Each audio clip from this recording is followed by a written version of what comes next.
As I am taking this video, it is currently about 10:30 in the morning on Friday, November the 26th, 2021, which makes it, of course, Black Friday. And I am out here, opened up at the Great Smokies Flea Market in Kodak, Tennessee, right outside of Sevierville.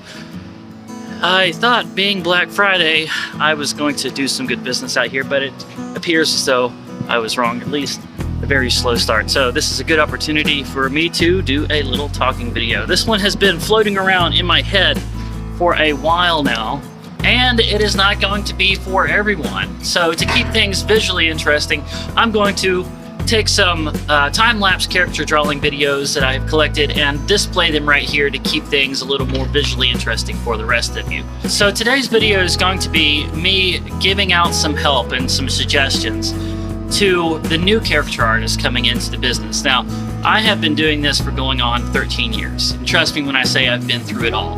I've done the theme parks, boardwalks, gig works at office parties, birthday parties, and weddings. I've done fairs, festivals, music festivals, street fairs. If you can sell a caricature at it, I've done it. I've done even bars and even indoor playgrounds. I've done it all. And so, trust me when I say the suggestions I'm giving today come from a lot of experience. And today's subject is going to be rejections. Now, I don't typically give out a lot of my experience and knowledge to the newcomers because I'm not interested in training up the competition, but this is a subject I actually like to talk about. It's kind of a little bit of a rant for me. Now, on the subject of rejections, what a rejection is when somebody sits down to get a drawing done. You draw them, and when you show it to them, it is so far removed from what they were expecting that they refuse to pay for it and walk away. Sometimes they get angry.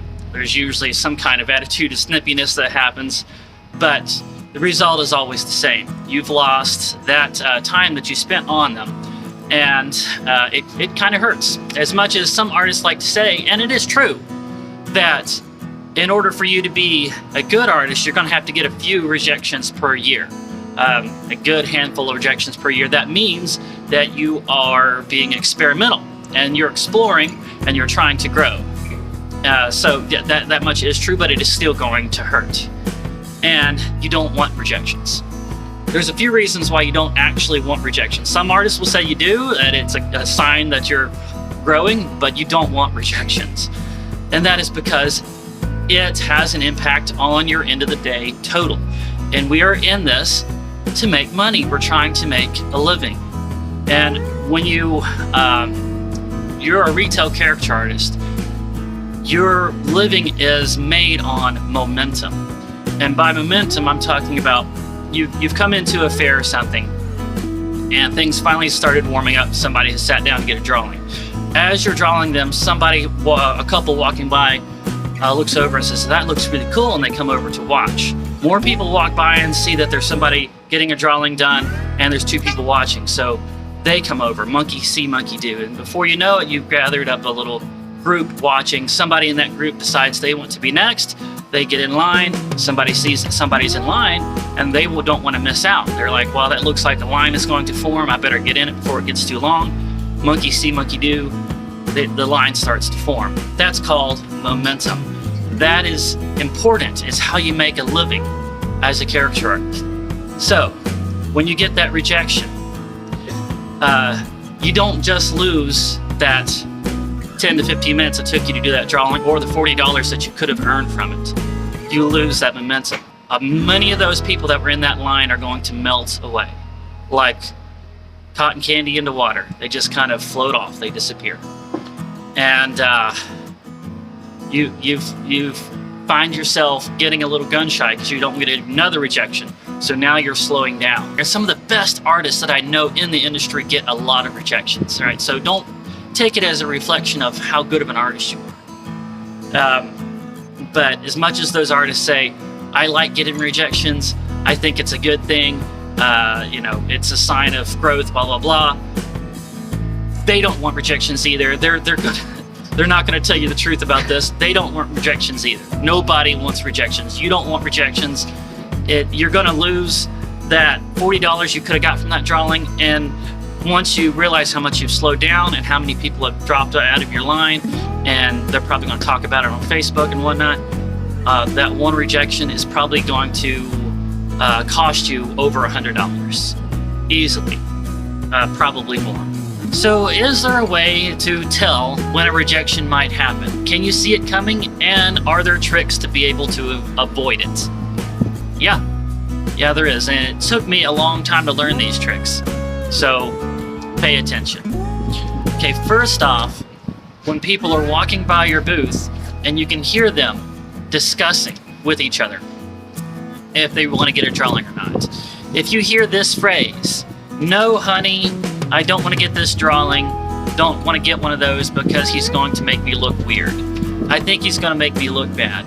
I already look bad," and they're resisting because they're afraid that the drawing is going to make them look silly, ugly, or bad.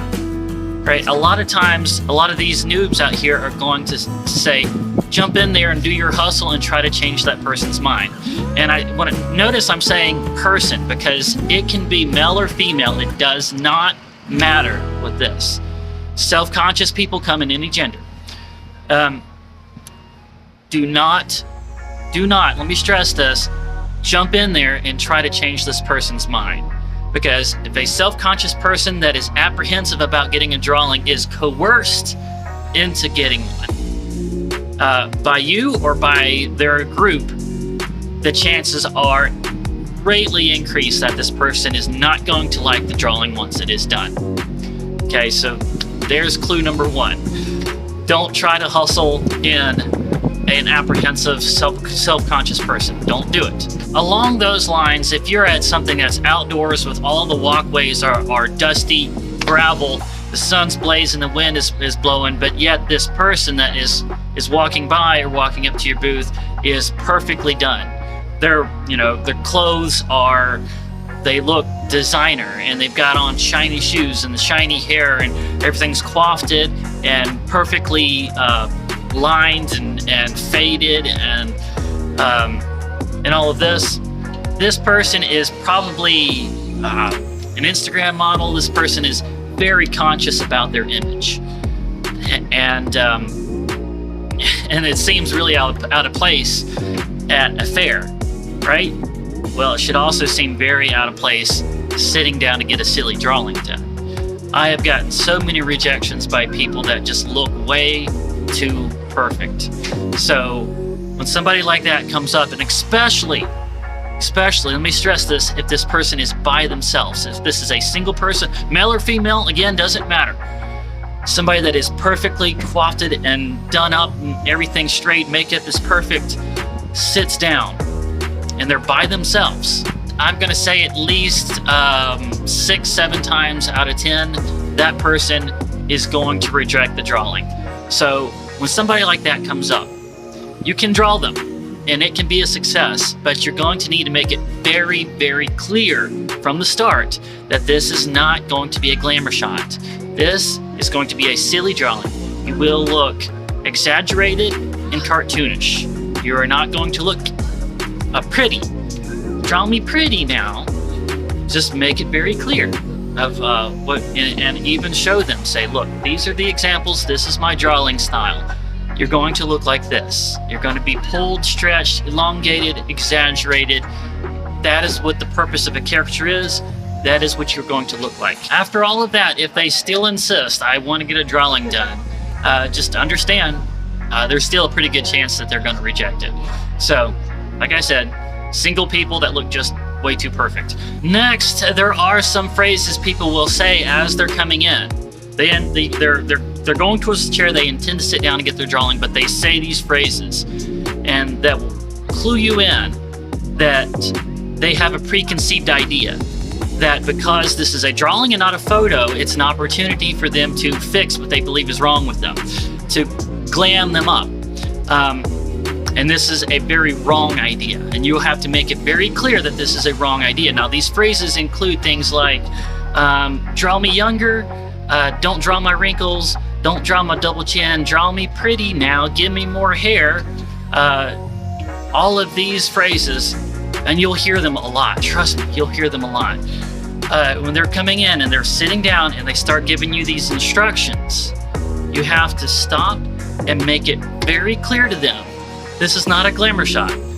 This is a caricature. And again, the purpose of it is to make it look like a likeness, but yet cartoonish, exaggerated, and silly. You have to let them know that. And a big mistake that a lot of noobs will do, because they're trying to make everybody happy, is they will take these instructions and they will actually try to do them. They'll try to give them more hair, make them look younger, don't draw their wrinkles, don't draw my double chin, give me bigger boobs, that's another one. And then they show the drawing to the person, and every time this person's going to say, that don't look like me. Well, yeah, it doesn't look like you.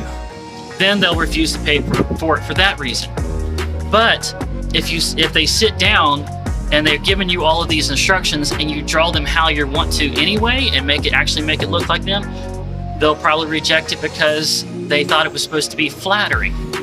So with somebody like this, you have to make it, again, very, very clear that this is a caricature. Let them know what a caricature is. Now, this struggle that you have with the people that use the phrase, make me look pretty now, is going to be the biggest struggle that you have as a caricature artist, because the more you struggle against this idea, the more your art wants to start becoming more generic and more portrait and stiffer and less likely to be rejected, realistically.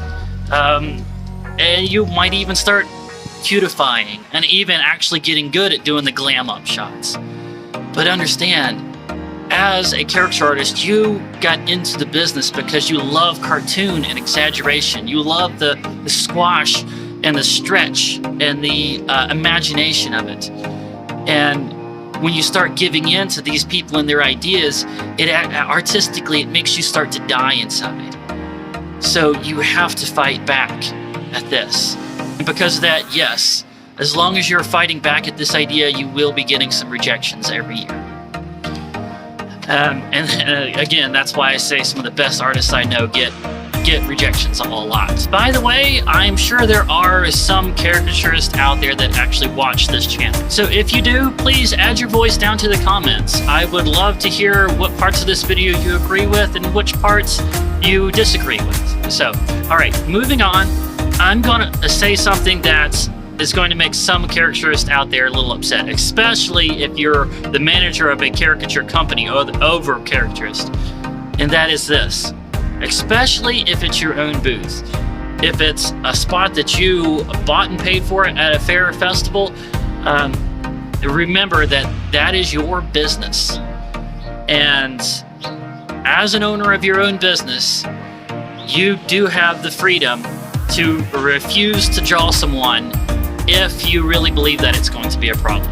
There has been a bare minimum of times where I actually felt that it was necessary, but trust me when I say sometimes it is justified to refuse to draw someone. And you're going to learn when those times are as your experience goes on. And even if you are working under the banner of a caricature company, you still have that freedom, and sometimes it really is justified. Okay, so one of the phrases that after you hear it, the red alert sound from the bridge of the Enterprise should start sounding off in your head. That phrase is, if I do not like the drawing, do I still have to pay for it? And this, especially if this person has already watched you draw for a little while. The only proper response to this question is this. Every time I've had someone ask me that question, either they've been very unhappy with their drawing or they have refused to pay for it. So I don't want to waste my time, and I'm sure you don't want to waste your time. So I think we both understand that getting a caricature is probably not for you.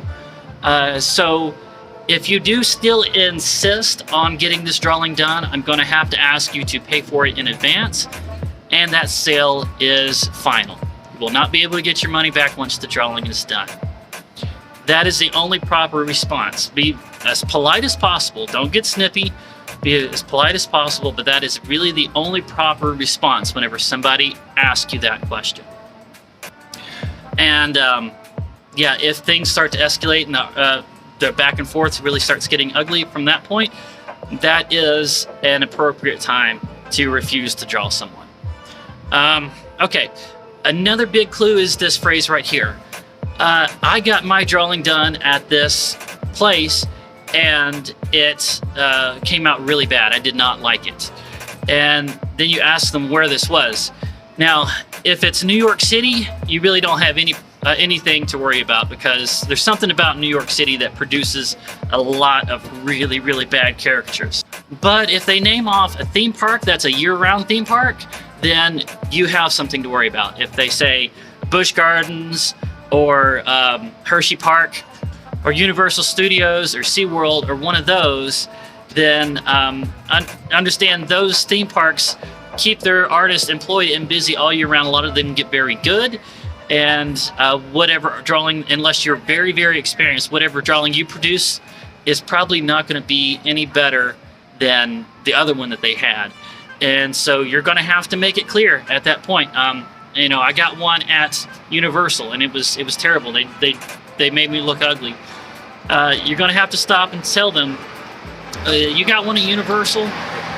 Those guys are really good, and so the drawing that I'm going to do of you right now is probably not going to be any better than that one that you got there. If you still insist on getting a drawing, just understand that. You know, you let them know what they're getting into. Let them completely understand.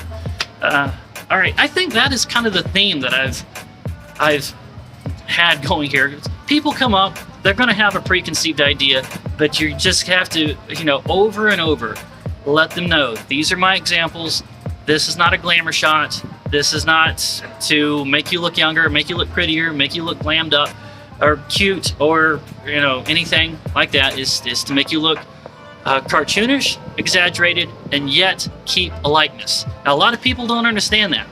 When they come up and they see you drawing, especially if you've done it for a while, you're making it look easy, and they don't see that under that flow that you're doing there, you are still struggling. They don't see the struggle. All they see is there's an artist and they have this magical ability. They don't realize how hard it actually is. And to get that checklist checked off, make it look silly, exaggerated, and yet still achieve a likeness, and do that consistently and in a timely manner, and keep the person happy, and keep the line moving, and keep the babies calmed, and all of this that you have to manage. They don't see how hard that is. They think that it's easy for you. And so just understand that. That's what they have in their head, that this is an easy thing for you, that you're not struggling. You don't see how hard you're working and how much you actually are struggling. Now, last of all, and I'm putting this here at the end because I'm sure a lot of people have dropped off, and only the ones that are actually interested in the subject are still watching. So I'm putting this here at the end because some people are going to think of it as offensive. But there are some accents, cultures, and ethnicities that are going to give you a little bit of a clue as to whether someone's going to be a problem or not. And only a clue. These are generalities. It's not every single person, I know. And first off, if someone has an accent that clues you in that they're here on vacation from, say, England, Great Britain, Ireland, Australia, usually those places not going to be a problem. Usually pretty good sense of humor. And Latino, Spanish, Cuba, Mexico, somewhere like that, a lot of them will group up and be apprehensive, and they'll chatter back and forth for a little while, and somebody will get enough courage to sit down, and they will enjoy it and laugh about it enough that somebody else will want to get one. And then by the time the group moves away, they've had a good time and spent a lot of money, and you've made a lot of money. The ones that are going to be a problem, are usually going to be a problem, are anyone with an Indian or Arab accent.